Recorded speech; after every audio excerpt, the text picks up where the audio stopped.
G'day everyone. You know, like everybody else, I like to get a bargain and pay the lowest prices where I can. And during one of my AliExpress visits, this field watch flashed before my eyes. And normally I wouldn't be bothered with watches that cost less than a cup of coffee, but when I saw a fully loomed dial on one of these offerings, I was sold. So let's get this show on the road and review the Soki field watch. So I'll just bring up these specs quick. Here you have the case diameter with crown, the lug to lug, case thickness, lug width, weight, water resistance, the crystal, movement, and the low price. So let's start with the most obvious pro, the price. Admittedly the specs are anything but jaw-dropping, but for only $6 you are getting a functional watch with the added draw card of a luminous dial. I'll get to that later. The dial itself is quite legible with Arabic numerals printed in black and a minute track running just above them with a thicker marker at every 5-minute interval.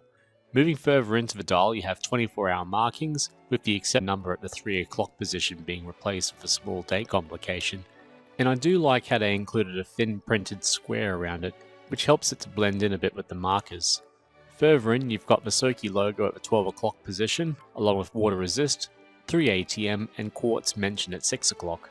The sizing of the markers, numerals, and branding is fairly well proportioned, with priority given to the 12-hour Arabics and the thicker 5-minute markers. And while most of the dial is consumed by this content, it doesn't look overly cluttered. The baton hands do a decent job of telling the time, and the silver edging helps to make them legible in lower light conditions. The red seconds hand with lollipop weights on each end adds a nice pop of brightness to what is otherwise an almost monochrome colour scheme. The case has a grey brushed appearance, and given this has a field watch aesthetic, this colour and finish is very appropriate, with no polished surfaces present. The dimensions for the most part will suit most wearers. The case diameter is accessible at a bit over 41mm. The 22mm lug width means you won't have to look hard to find straps to size for it, and at less than 10mm thick it doesn't ride too high on the wrist. Coupled with a total weight of 31 grams on its supplied strap, you'll barely notice any heft to it. The lugs themselves come out very straight from the case, so you'll never have to worry about them hitting your wrist. The crystal is mineral, but at least there's no glare or reflection on that dial that affects legibility, and again, it's $6. And finally, and maybe the moment everyone's been waiting for, the glorious loom. Or glorious for the first 10 minutes at least. It starts off nice and bright, but it fizzles out before long. It has very little in the way of staying power, but given it's a feature at this price point, I'll happily consider it a pro. The only thing I have mixed feelings about with the Soki is the supplied nylon strap. On the one hand, it's fairly thin and very flexible, so there's almost no break-in period when putting it on, and its shape and design suit this watch well, which I'll mention again. Comfort-wise, it's light, but negated by the coarse feel of the material, which is a bit chafing, and it also has a cardboard-like feel and consistency, so I'm not very confident it'll have a long lifespan.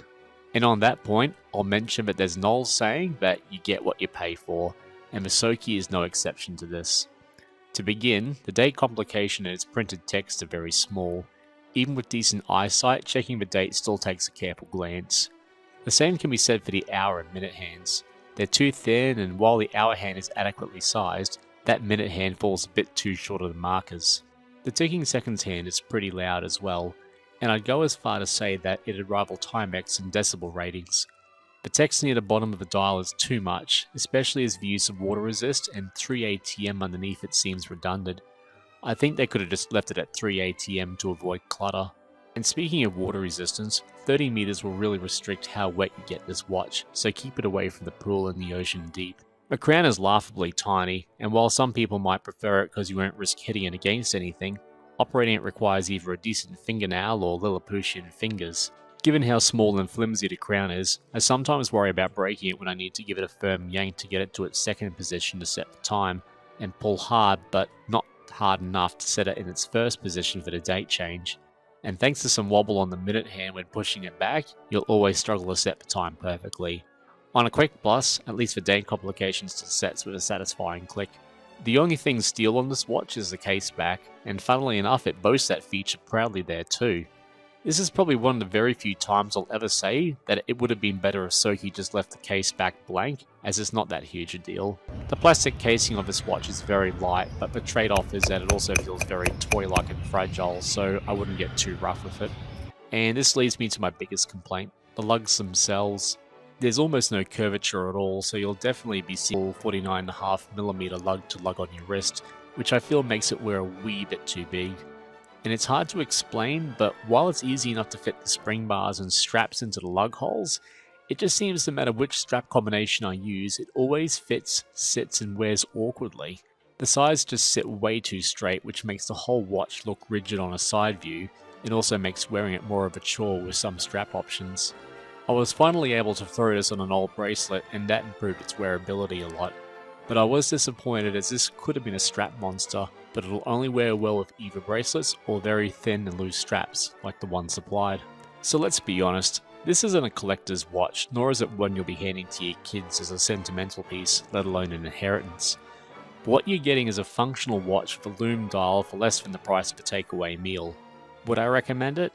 I think if you're in the market for a lume dial watch, but are sitting on the fence about buying it because you're worried about whether it'd suit you or not, this would be one of the cheapest ways to find out, like a try before you buy scenario. But be aware about what I said regarding strap choices, as most aftermarket choices are going to wear terribly on it. If you've owned one of these watches, I'd like to hear your thoughts and if you struggle with other straps on it. But that's it for now, and thanks for watching, eh?